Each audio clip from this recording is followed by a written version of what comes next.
Most men think betrayal announces itself. They imagine obvious lies, strange messages, a dramatic confession, some unmistakable signal. But reality is colder than that. Most of the time, people don't reveal themselves through one catastrophic moment. They reveal themselves through shifts. Tiny fractures in behavior. Changes in rhythm. Changes in energy. Changes in what feels effortless and what suddenly feels forced. And before we begin, this is not a guide to paranoia. Because suspicion without evidence destroys people just as effectively as dishonesty does. This is about something harder. Learning to stop outsourcing your perception. Learning to notice reality before your emotions negotiate with it. Because the question is rarely, did she sleep with someone else? The question is, why are you ignoring what your own instincts have already been trying to show you? And if you discover something uncomfortable, who do you become afterward? That's where the real test begins. The first sign is not distance. It's contradiction. When people carry two realities at once, their mind becomes inefficient. Behavior stops flowing. Stories become strangely over-explained in some places, and strangely empty in others. You ask simple questions. You receive unusual amounts of detail. Or almost none. The timeline feels technically complete but emotionally disconnected. Not because guilt always exists, but because divided attention leaves fingerprints. Psychologists sometimes call this cognitive load. The brain performs worse when maintaining competing narratives. Most people don't notice because they're listening for information. The self-aware listen for coherence. You stop interrogating. You observe. Not what she says. Whether her energy matches her words. Because truth usually moves smoothly. Fabrication often sounds rehearsed. The second sign is emotional overcorrection. This surprises people. They expect withdrawal.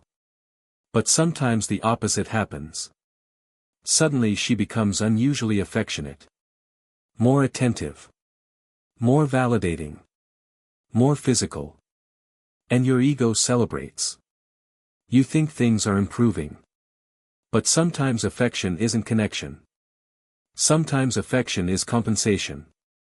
Not always conscious. Human beings hate internal tension. When actions and identity collide, people often try to restore balance emotionally. Extra kindness. Extra praise. Extra closeness. As if generosity can erase complexity. Again, not proof.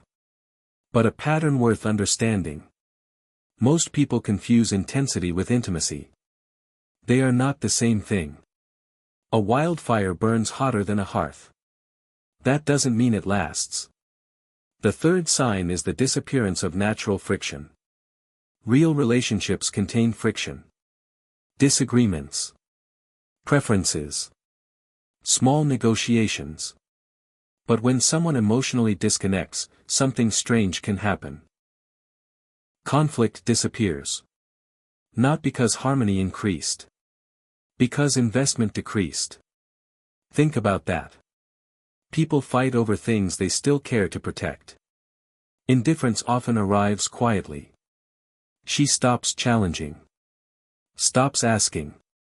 Stops engaging deeply. Everything becomes easier. Too easy. You mistake peace for love.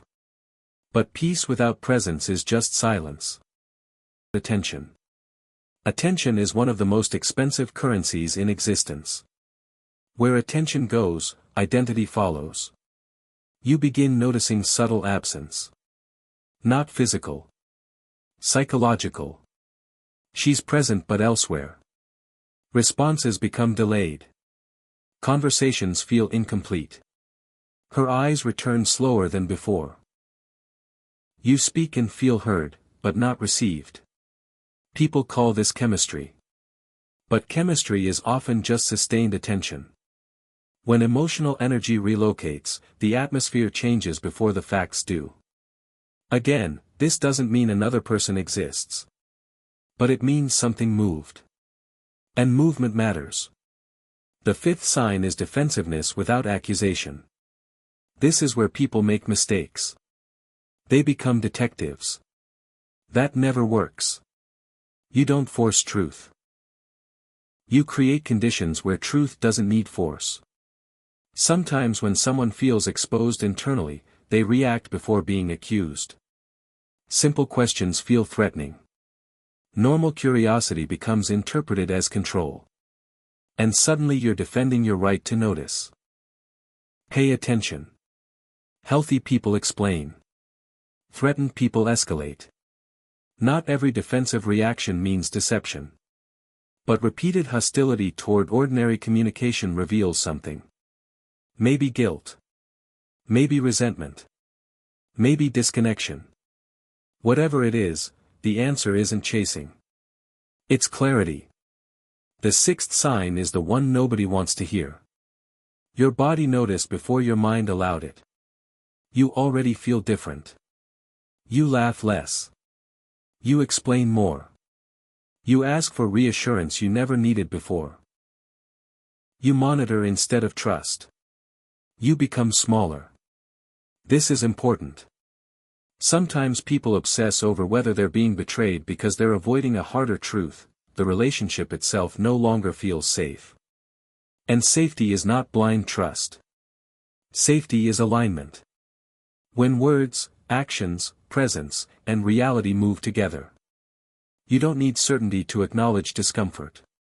You don't need proof to start asking honest questions. But you also don't get to build stories from fear. That's the discipline. Not denial. Not obsession. Observation. Conversation. Self-respect. Because the strongest man in the room is not the one who controls outcomes. It's the one who can face outcomes. If something happened, you survive. If nothing happened, you strengthen trust instead of poisoning it. Either way, reality wins. And reality is always cheaper than fantasy. Here is the turning point. Most people stay because uncertainty feels safer than truth. They keep collecting clues. Checking. Testing. Waiting. Not because they want answers. Because answers require decisions. But your life cannot be built on emotional weather forecasts. At some point you choose. You communicate directly. You stop performing blindness. You stop performing suspicion. You become someone capable of hearing uncomfortable truths without collapsing. That is maturity. Not certainty. Capacity. Because confidence was never knowing she would never hurt you. Confidence is knowing that if reality changes, you will not abandon yourself. So if this video challenged you, don't leave with suspicion.